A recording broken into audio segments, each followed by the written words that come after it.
मी त्यांना चेक केलं, थोडंसं बीपी लो होता, तर आपण त्यांना IV वगैरे दिलंय सर. 5-6 वाजेपर्यंत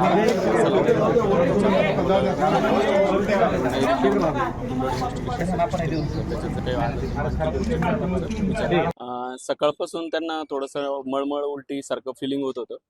थोडंसं एन्झायटीमुळे आणि थोडेसे असे स्ट्रेसमध्ये असल्यामुळे त्यांना सारखा त्रास वाटत होता. तर थोडं सकाळी 2-3 उलट्या झाल्या त्यांना, थोडंसं एक लूज मोशन पण झालं त्यांना.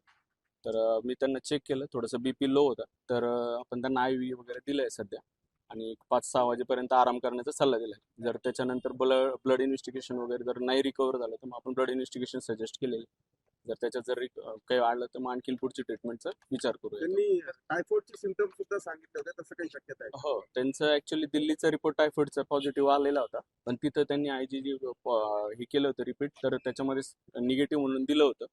पण आता त्याला जवळपास एक 8 दिवसाच्या वर होऊन गेले, तरी पण आपण एक रिपीट टेस्ट करण्याचा विचार करत आहोत सर. कशामुळे झालं असेल?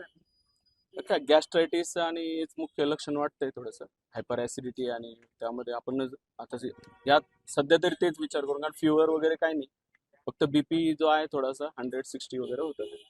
ऍडमिट वगैरे करण्याची शक्यता थोडी कमीच वाटते. थोडंसं आहे रिकव्हरी चांगली, 5 वाजेपर्यंत रेस्ट केलं तर होऊन जाईल असं वाटतं. आरामच 5 वाजेपर्यंत रेस्ट करणं.